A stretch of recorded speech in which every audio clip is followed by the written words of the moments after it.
We all know that change can be scary, but solving old problems needs fresh solutions. So welcome to Smartsheet Sessions, a new series exploring how businesses and communities can power growth, creativity, collaboration and achievement by transforming their approaches to work.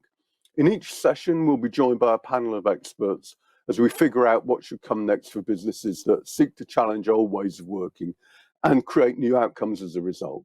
I'm Mike Simmons, contributing editor of CIO, and I'm joined by Sue Bonney, who's Vice Chair and UK Head of Environmental, Social and Corporate Governance at KPMG, where she drives ESG as a board priority, and we'll use ESG as an acronym throughout this webcast. We also have chartered business psychologist Michael Costello, who directs Management Today's Workplace Evolution podcast and is an expert on organisational change. And Jennifer Black joins us as well. Jennifer is senior consultant at Salter Baxter, a leading global sustainability consultancy that's helped shape the debate and lead change for the last 2 decades. I'm kicking off this series with a session on business growth. Organisations are turning a corner after the disruption of the pandemic. As businesses move from survival to growth, they must really consider what comes next. And crucially, things can or should go back to how they used to be. Every aspect of how we live and work is now being rethought as people and businesses consider shaping new futures. The phrase building back better has made its way into numerous opinion columns, articles, even election campaigns and government economic plans. But the idea has to be more than just jargon. It underscores the gravity of the moment we're in, allowing us to reflect and to change.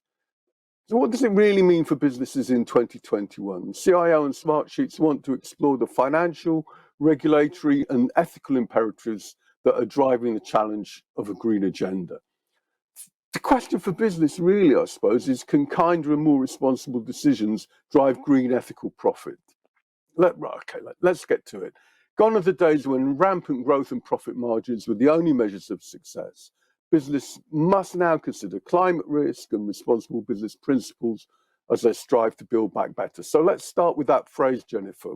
What should building back better really mean, and what does it encompass in practice? Thanks, Mike. Great to be joining you all here today. And that's a great question. I mean, as you say, building back better is really the phrase of the moment, and it's on everybody's lips. And it's about offering us a moment in time to rethink and accelerate progress on sustainability, in particular around 3 aspects: climate, nature, and inequality. And the pandemic and resulting recession has us all to realize that we now have a once-in-a-generation opportunity to really rethink how we can put the economy back together and whether we can do it in a more environmentally and socially equitable way.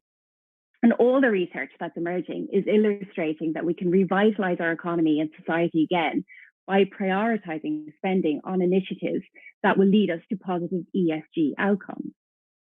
So essentially, in practice, building back better has implications for how companies both integrate and accelerate actions around a range of ESG issues.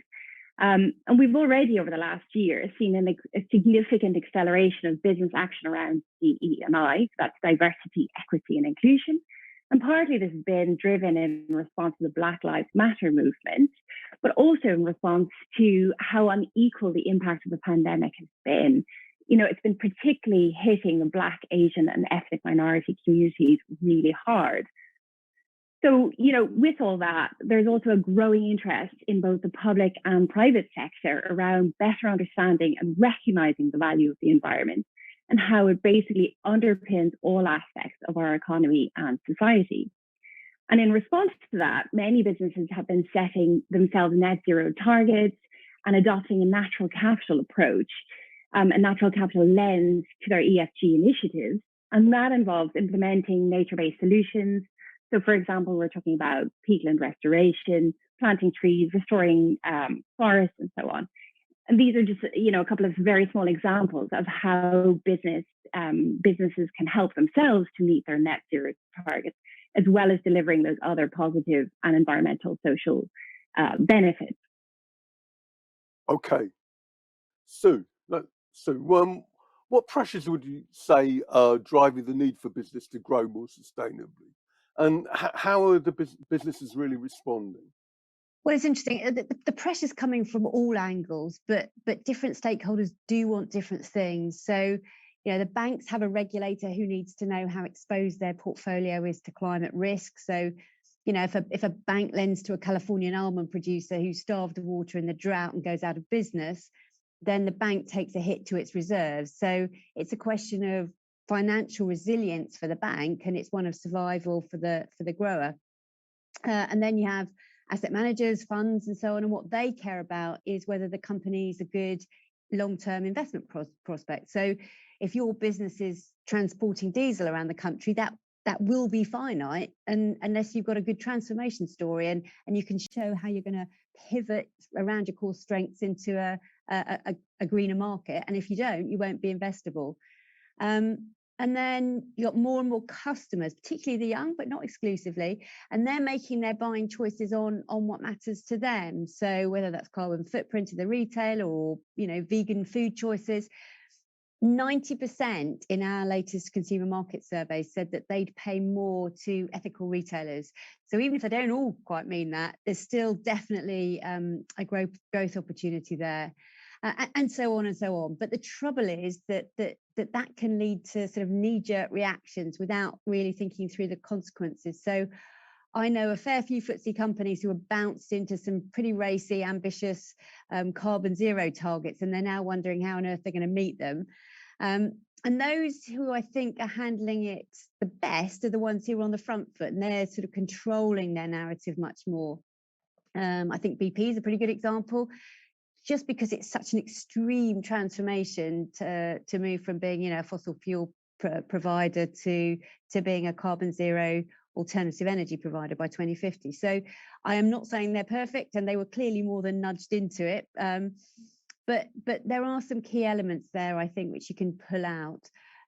One is that it's an integral part of their overall strategy, and it's not just tactical or something on the side. It's also about real business transformation across every aspect of their value chain. That's from product to customers to processes, culture, behaviors, the whole lot. And to the point you made at the start, it's tangible with an action plan, and it's got milestones in it, and it's got the ability to hold the business to account as well as tell a credible story to their stakeholders. Brilliant. Well, let me pick that one up with Michael. Actually, it's strategic, prioritized, and authentic. I think are the key ways to do it. You've got more experience than me of how businesses are already tackling change and doing it well. How have they done it? How have they been received when they've done so? So much that Sue's just mentioned is relevant to that answer, and hopefully I can build on that. There's so many great things happening at the moment, whether it be Microsoft trying to go carbon neutral by 2030, Google offsetting historic emissions, Apple trying to go carbon neutral.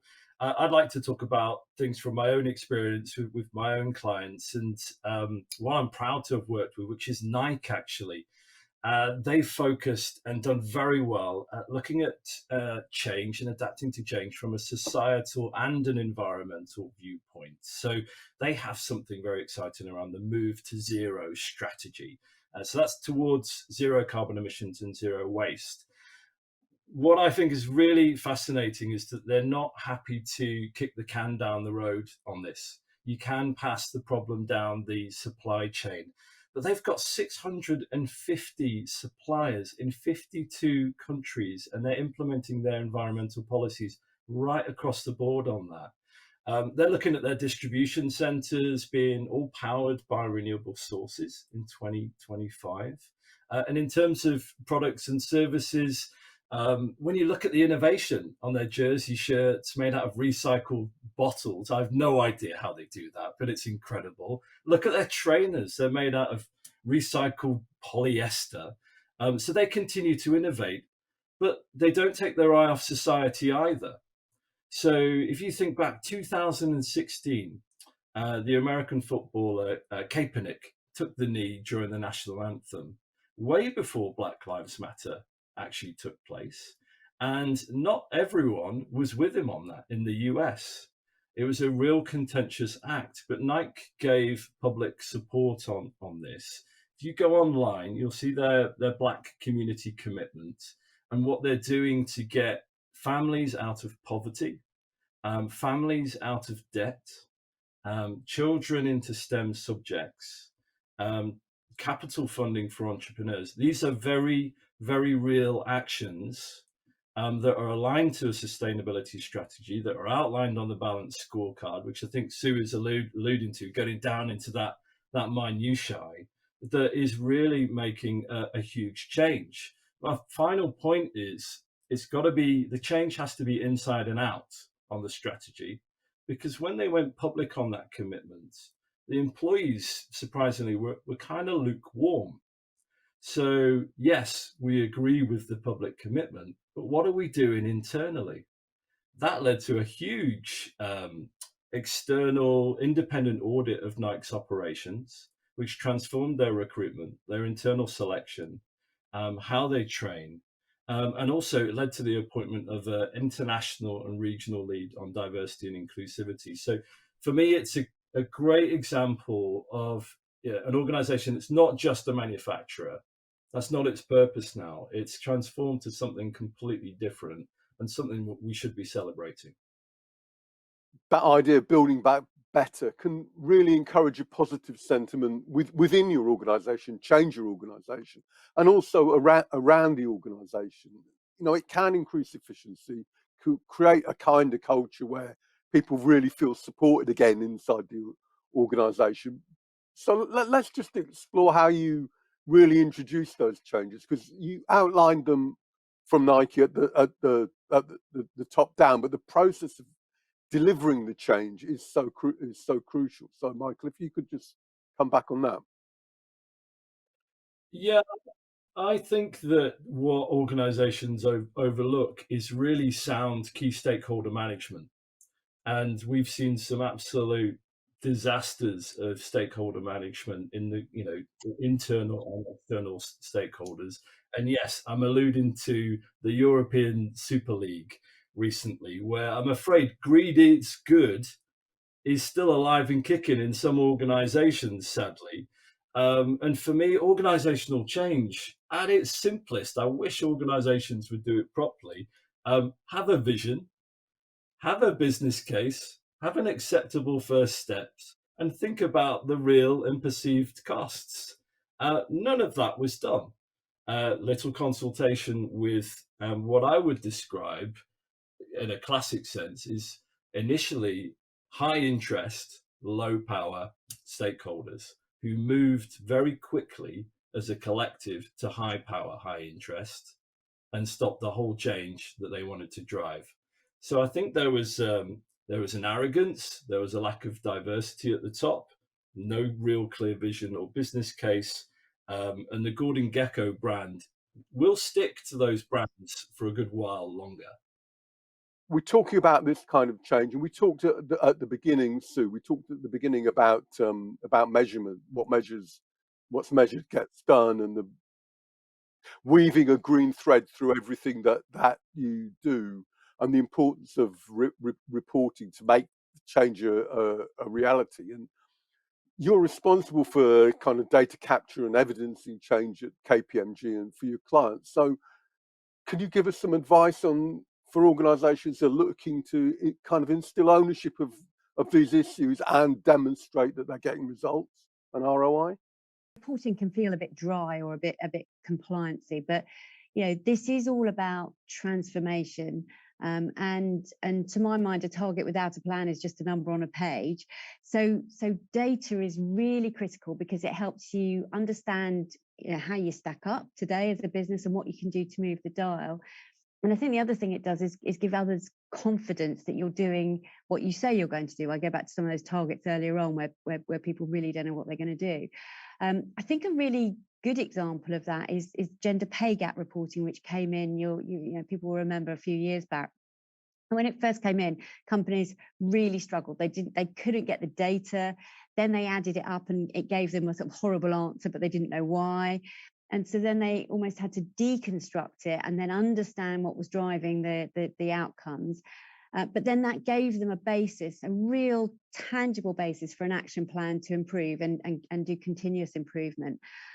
So I do think it has a real part to play. It's not helpful that the reporting landscape, if you like, is a mess. I mean, there is a minestrone of frameworks and metrics, and if you're not careful, the whole act of capturing data and reporting it to all these different places can choke the business, and it can also steer you into, you know, more of a box ticking mentality. And as we've all been saying, this is about behavior change, and it's about values, you know, far more than it is around straight compliance. So I think what businesses have to do is work out what are the most important performance measures for them. And then once you've done that, you can set yourself targets, you can get the data to monitor it. And as far as possible, I would encourage people to be looking at that real time, or even looking at predictive data, so that you can use it as an integral part of your business management and decision making, rather than just something that's historical reporting that you throw out and no one really looks at. And I think that the final thing I'd say on data is a lot of this is non-financial data, and people in businesses are pretty keyed up to getting the financial data, you know, and having processes and so on that brings it through and makes it robust. But this non-financial data isn't often subject to that same rigor. And so I think it's really important to build in proper processes, controls, and validation so you don't get caught out. So sometimes you might want some kind of assurance, or you know, you might want to sign up to science-based targets or carbon disclosure projects, so that you get some validation, or, you know, a combination of those things, because you really do look pretty foolish if you throw something out there and then the first thing someone does is come back and undermine it.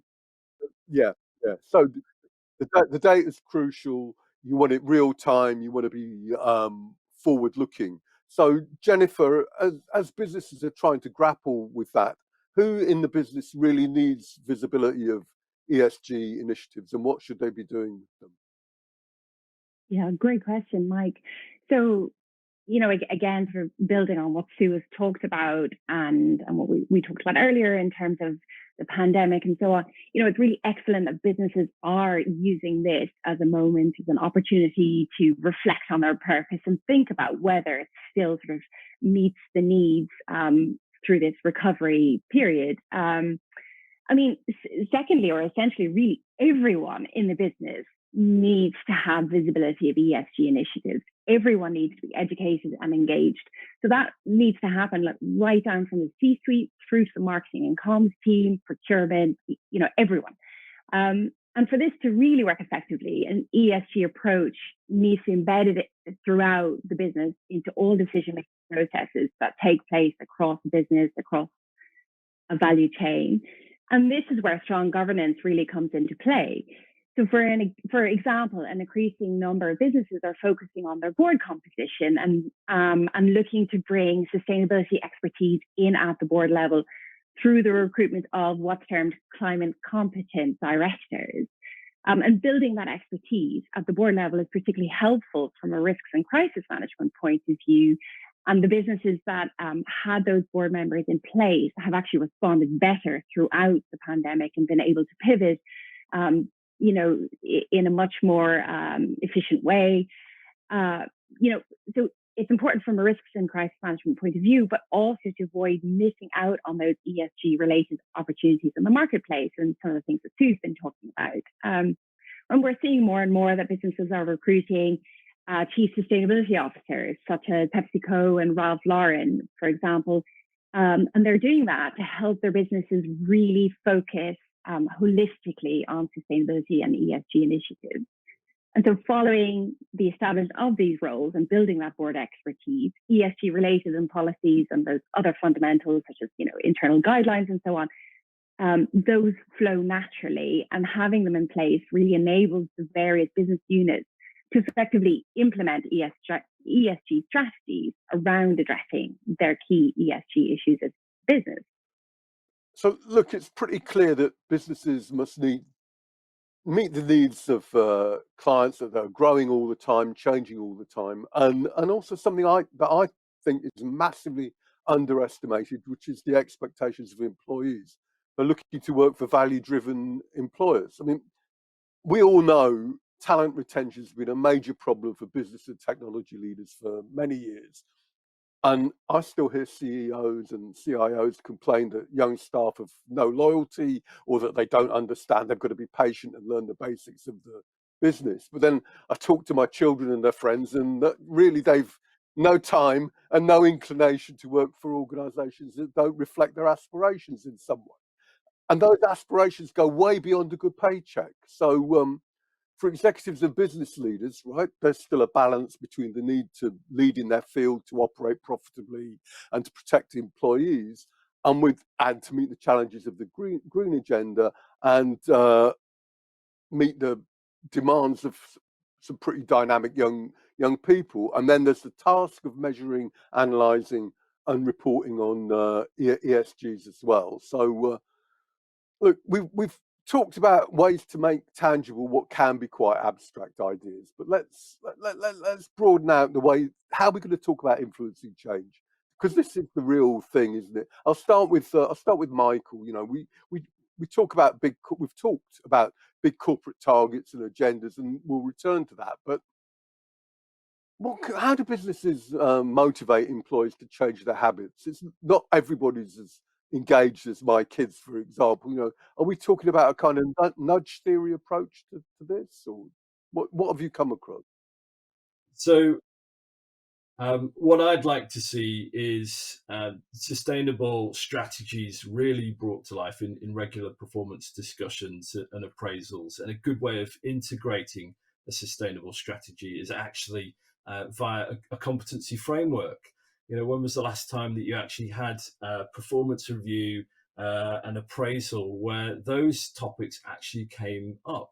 You could expand that even further, this kind of green thread through to recruitment and selection. So, thinking about the knowledge and the skills that you want on a person spec, a job description that actually relate to sustainability, and having a clear reward and recognition strategy on what you're going to do when you actually see sustainable behavior in the workplace. And that sort of green thread through those elements is really going to ensure that you've got a cultural change that's going to last longer term around sustainability rather than short term. I'd also add, just to again pick up on what you were saying before, Mike, we've got to make climate change a very real concept. And I've got a couple of clients in California who more and more now the conversations are coming through about California forest fires, which are becoming much more frequent. So that's a very real threat, but not all of us have that. Whether it's in the UK, we have our flooding, but it's not as threatening as that at the moment. So for me, leaders really need to have sustainability high on the agenda, to be talking about it, to be bringing it to life, to ensure that we can see, hear, and feel the climate change threat. So for me, that's, we should be re-looking at our learning and development curriculum about sustainability. What conversations are we having around that? How are we developing our sustainable skills for the future, as well as driving collaboration between communities, collaboration with environmental groups. So again, we can drive this cultural change, but actually really making the climate change threat more real than it has been before. No, that's good. Let's Jennifer, I haven't brought you in for a while, so let's look at this question, because you've done a lot of work on change management. How important do you think that clear-cut financial benefits are with ESG and in the initiatives and the reporting? Is it a genuine long-term investment for the business that will deliver ROI? Is it an existential threat to the business if you don't deal with it? How do you win those arguments? Yeah, great question, Mike. And I think that there's a number of businesses out there that have been particularly hard hit or still reeling from the pandemic. that probably are questioning what is the value in putting finance behind ESG initiatives for us as a business. Maybe they're questioning, is this a priority for them? Is this a nice to have, something that can be sort of kicked down the road? But I would say, to my mind, the balance has already tipped from an ESG focus being a nice to have for businesses to it being a must do. And, I think to give you an example around that. So BlackRock, the largest money manager in the world, they have nearly $9 trillion worth of investments. So they have a lot of influence on what happens. And every year, Larry Fink, he's the chief executive of BlackRock, he writes an annual letter to CEOs. And in this year's letter, he asks companies to disclose a plan for how their business model will be compatible with a net zero economy. So that's very significant because, Mr. Fink's letter, his annual letter has really driven the conversation inside corporate boardrooms for years. Last year, he called on businesses to disclose around their climate impact. And this was answered by a raft of climate pledges by businesses throughout 2020, despite the pandemic. So we saw those emerging January, February. It was really sort of the beginning of the decade of action and all these businesses disclosing their net zero and then their net zero ambitions. And then that continued throughout 2020. And a lot of that can be attributed to the actions of influential organizations such as BlackRock and leaders within these investment managers taking that role of saying, okay, we're all going to focus on this. This is where the future lies. Larry Fink wrote last year that the climate crisis is leading to a fundamental reshaping of finance and said, we know that climate risk is investment risk, but we also believe the climate transition presents a historic investment opportunity. So for me, that in itself is and should be sufficient to motivate a business to focus on strengthening their ESG initiatives for the long term. Because it's sort of get on board now or be spend your time sort of trying to catch up. And layered on top of this, so there's the investment community, but also there's that societal and climate client pressure and the growing evidence of the direct financial benefits of incorporating ESG. And, we've heard a number of examples today around European and Football League and so on. We will also know that sustainability-orientated funds outperformed market benchmarks last year during the worst of the pandemic downturn. Again, all these things are leading to ESG becoming more mainstream and becoming a financial imperative for a business. And I think, more importantly, we really need to flip this question and ask ourselves, what are the financial risks of not putting in place ESG initiatives? And to the second part of your question, really about the reporting aspect and whether that's important, it is just as important. Transparency has become a fact of conducting business. And ESG reporting is essentially the process around measuring, collating, and disclosing that data related to ESG efforts.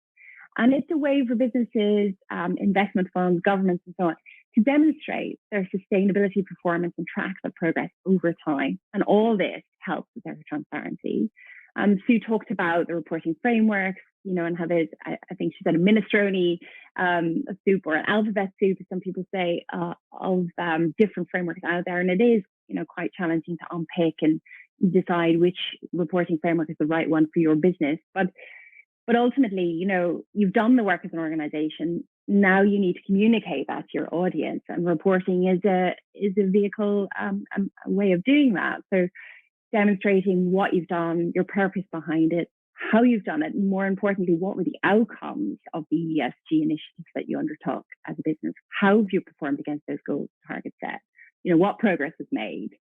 And then, reporting gives you an opportunity to measure what the businesses are putting in place, and course correct to get back on track where things have not gone perhaps according to plan. Okay, so look, some ESG measures are easier to spot and implement than others. So there must be some real deep hidden concerns that businesses and foresighted business leaders should be trying to consider as well. Can you just fill us in a little bit on that? So just to offer up a few thoughts on that. First of all, as my colleague would say, you can't put lipstick on a pig. So in other words, if you're a company that's chucking toxic effluent into the river, it doesn't matter how many recycling bins you put in your offices, that is not going to fix the fundamental issue and cut it with your employees. So it's the whole picture that matters, not just putting lipstick on. Second one is, in a kind of similar vein, just a word of caution on carbon offsetting.